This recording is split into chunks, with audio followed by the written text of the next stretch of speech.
प्रणहितो धर्मो ह्यधर्मस्तद् विपर्ययः। जो वेद कहता है वही धर्म है, अधर्मस्तद् विपर्ययः, और उससे जो विपरीत है वह वेदादि रिक्त नहीं, जो वेद विरुद्ध है वह अधर्म है। अब जब वेद पाठी ब्राह्मण यहाँ पर उपस्थित है, जब श्रोत्रिय यहाँ पर उपस्थित है, अग्निहोत्री यहाँ पर उपस्थित है, तब एक स्त्री होकर बोलना हमें शोभा नहीं देता।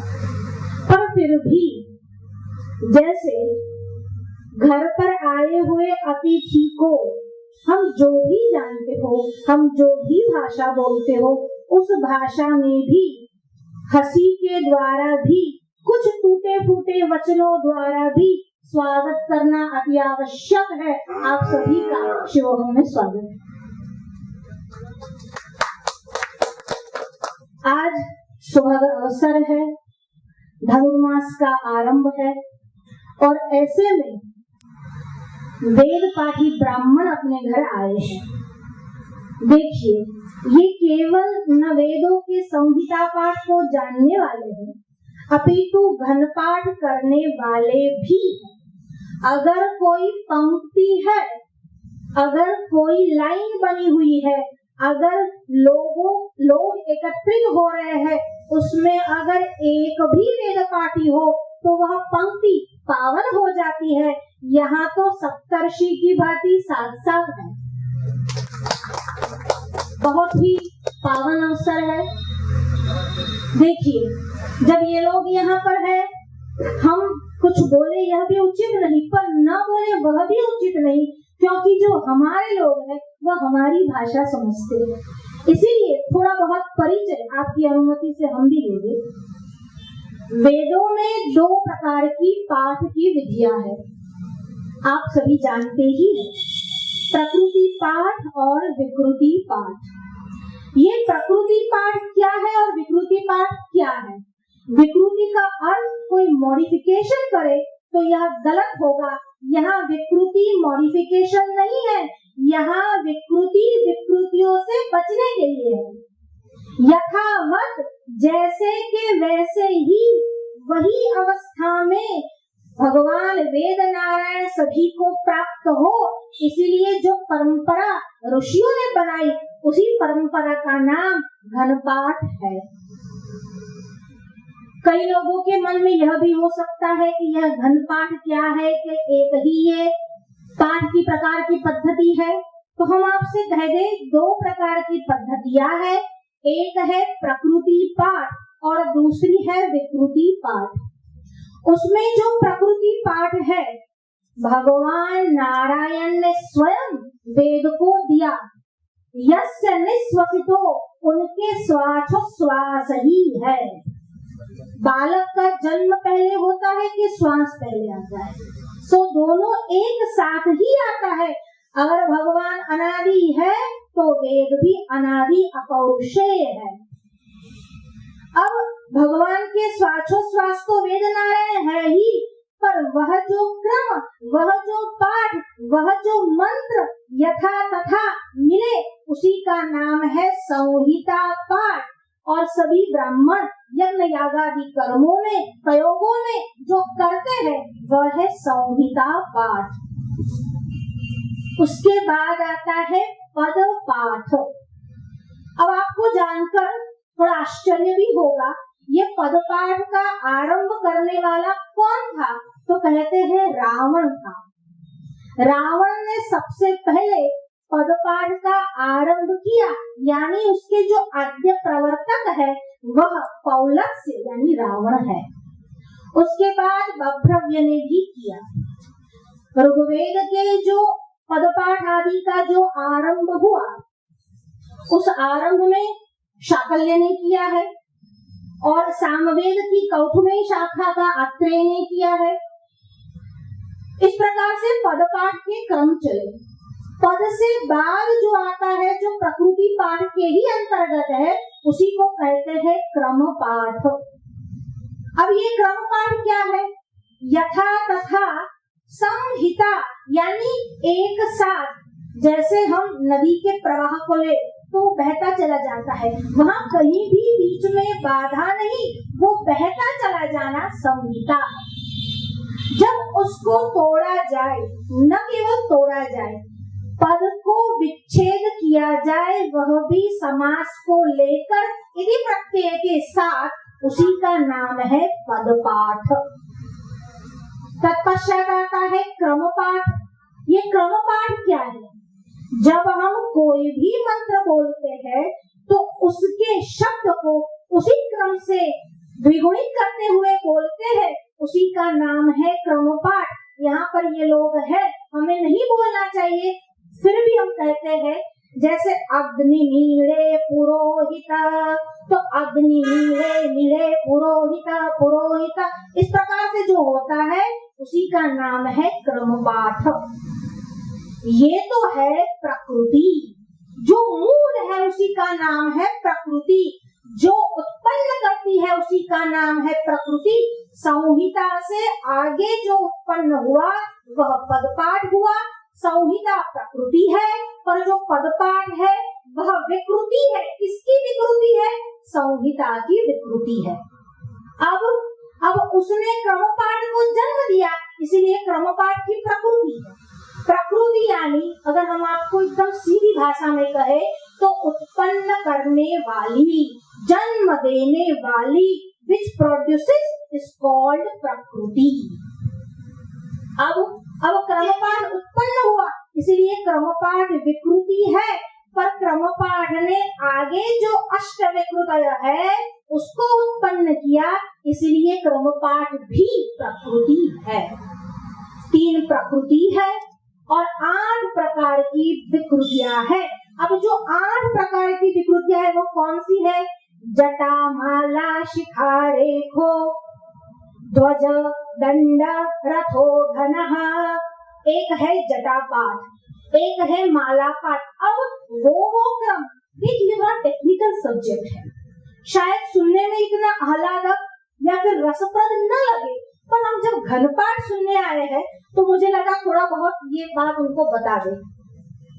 तो एक है जटा, एक है माला, एक है शिखा। अब जटा पाठ जिसने आरंभ किया उसका नाम है भगवान व्यारी, जो वैयाकरणी है बहुत बड़े। अब आया माला पाठ, जो हम मंगलाचरण करते हैं, उस मंगलाचरण में एक नाम आता है भगवान वशिष्ठ का, और वशिष्ठ माला पाठ के देने वाले हैं। जटा माला शिखा रेखो। अब आया शिखा पाठ, तो कहते हैं ये शिखा पाठ और रेखा पाठ। अब रेखा पाठ को देने, रेखा पाठ सीधा होता है पर उसको देने वाले हैं अष्टावक्र।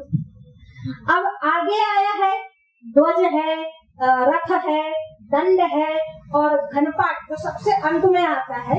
और उसमें से जो दंड पाठ है, अगेन हम जो मंगलाचरण बोलते हैं उसमें पराशरम बोलते हैं, वो पराशर जो है वह देने वाले हैं दंड पाठ के। शिखा पाठ को देने वाले भगवान भृगु है, ध्वज पाठ को देने वाले भगवान विश्वामित्र है। अब रहा घनपाठ, तो घनपाठ को देने वाले भगवान अत्रि है, और अत्रि जो है वह ऋग्वेद के 5वें मंडल के ऋषि है। अब ये घनपाठ क्यों करना है, जटा पाठ क्यों करना है, माला पाठ क्यों करना है, यथा तथा। अब किसी के मन में ये प्रश्न उठ सकता है कि लाखों वर्ष पहले देखिए वेद कभी उत्पन्न नहीं होते, वेद अपौरुषेय है, पर वेद जब प्राप्त हुए, आप कोई आर्टिकल लिखते हो फिर उसको क्लाउड में स्टोरेज कर देते हो, फिर जब पासवर्ड होता है उस पासवर्ड से उस आर्टिकल को उस क्लाउड में से देखते हो। यह जो यज्ञोपवीत संस्कार है और गायत्री मंत्र है वह कोडवर्ड और पासवर्ड है। उस पासवर्ड से क्लाउड में रहे हुए वेदों का ज्ञान प्राप्त होता है, और वह वेदों का ज्ञान कौन देता है? जैसे आपके टीचर आपको पासवर्ड कोडवर्ड बताते हैं, वैसे हमारे महर्षि, हमारे ऋषि हमको ये पासवर्ड और कोडवर्ड बताते हैं। जिससे जो वेद अंतर्हित हो चुके हुए पूर्व कल्प में है, इस कल्प में पुनः वह प्रकट होते हैं। वेद प्रकट होते हैं, वेदों का रिविलेशन होता है। वेद कभी लिखे कंपोज नहीं किए जाते। और ये पराशर कैसे है, अष्टावक्र कैसे है? अरे ये जो अलग अलग 8 प्रकार की विकृति है, उनके ऋषियों के बारे में बोलने बैठे 8 दिन बोल सकते हैं, एक एक ऋषि के विषय में सुबह से लेकर शाम तक। और ये जिसने हमको दंड पाठ दिया, ये पराशर कैसे थे? भगवान वशिष्ठ के पुत्र शक्ति को राक्षस कलमशपाद ने खा लिया। भगवान वशिष्ठ विह्वल हुए, वनों में भटकने लगे। अचानक एक सगर्भा स्त्री कहीं आसपास भटक रही थी और वशिष्ठ को देखकर वह उनके पीछे पीछे चलने लगी। जब वह चलने लगी तब उसके गर्भ में से वेदघोष हुआ, और ये जो वेदघोष हुआ वह शक्ति के भांति स्वर वाला था। अब भगवान वशिष्ठ के मन में विचार आया, ये वेदघोष कर रहा है, अदृश्यंती कोई है। और जब देखा एक स्त्री सगर्भा है, उधर में से वेदों का नाद हो रहा है, और फिर भगवान पराशर का जन्म हुआ और उन्होंने दंडपाठ दिया। वेदों का जानने वाले, घोष करने वाले आर्षदृष्टा ऋषि कैसे है? ब्रह्माद्या ऋषि पर्यंता स्मारका नदुकारकाः, वे सभी के सभी स्मरण रखने वाले हैं, और गणपाठ, जटापाठ, मालापाठ आदि को भी स्मरण किया यथावत। इसीलिए कोई प्रश्न उठाए कि वेद ऐसे के ऐसे ही है, तो हम कह सकते हैं न केवल शब्द, न केवल वर्ण, अरे स्वर भी वैसे के वैसे ही है। यहाँ पर दूधे स्वर लेंगे तो आप स्वयं ये बात देख सकते हैं। आज हम लोग यहाँ शुक्ल यजुर्वेद काण्व शाखा का पाठ करने के लिए आए हुए हैं। इससे पहले भी मैं बता दूं कि हमारी विदुषी गार्गी बहन जी से 2 बार मेरी मुलाकात हो चुकी है। चाणोद में शुक्ल यजुर्वेद काण्व शाखा के अधिवेशन के टाइम में वहां पर भी उनसे मुलाकात हुई थी। इसके अनंतर यहाँ बड़ौदा में भी हमारे कर्म मठ के स्वामी जी विद्यावारिधि तीर्थ स्वामी जी जब आए थे, उस समय भी उनके कार्यक्रम के समय में भी मैंने आपको सुना था। आपकी विद्वत्ता, आपका विद्वत्तापूर्ण भाषण सुन करके हम लोग बहुत अभिभूत हुए।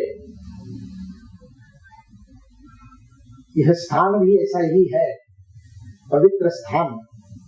और माननीय पंडित जी का जो विद्वत्तापूर्ण, ओजस्वी उनके भाषणों की संग्रह को हमको दिया गया था, मैंने पढ़ा है उसको कुछ। तो ये पवित्र स्थान जहाँ गौ सेवा भी हो रही है, ये आश्रम जैसा लगता है कि आश्रम है। आश्रम में जहाँ अग्नि और गौ की सेवा होती हो, देवताओं का पूजन होता हो, वही आश्रम पवित्र माना जाता है।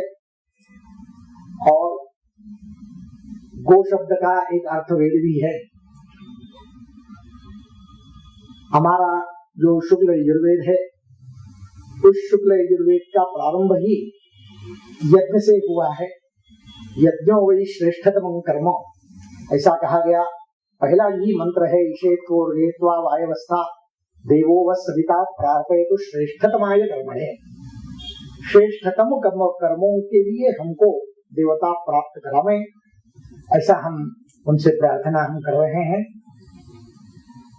और विदुषी गार्गी बहन जी ने जो अष्ट विकृतियों के बारे में कहा, जटा माला शिखा रेखा त्रयो दंडो रथो गणः अष्टो विकृतयः प्रोक्ता क्रम पूर्वा महर्षयः।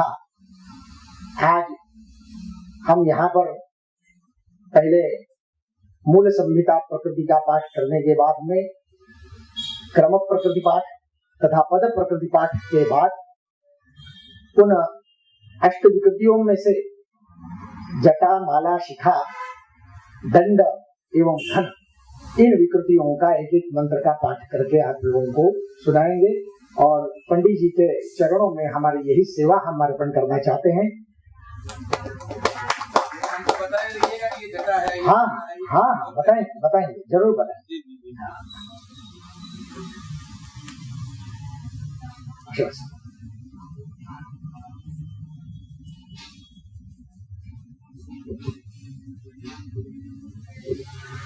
हरि ओम वयपुंसो मवरते तव मनस्तनूषु विभ्रतः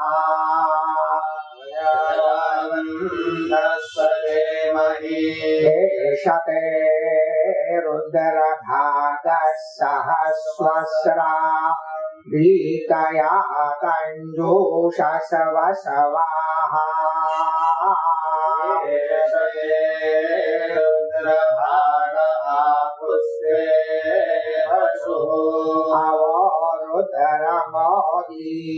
मह्यवो देवन्त्र्यम्बकम्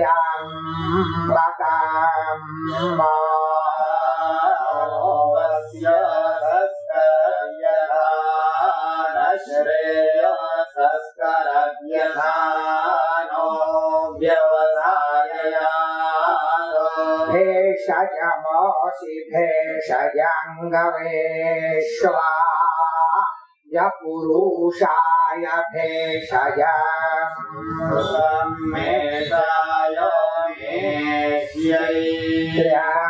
त्र्यम्बकं यजामहे सुगन्धिं पुष्टिवर्धनम् आरुगमिव बन्धनान् मृत्योर्मुक्षीयमामृतात् त्र्यम्बकं यजामहे सुगन्धिं पतिवेदानाम् आरुगमिव बन्धनान् मुक्षीयमामृतात् एतेन रुद्रावसेन परो वतोदीः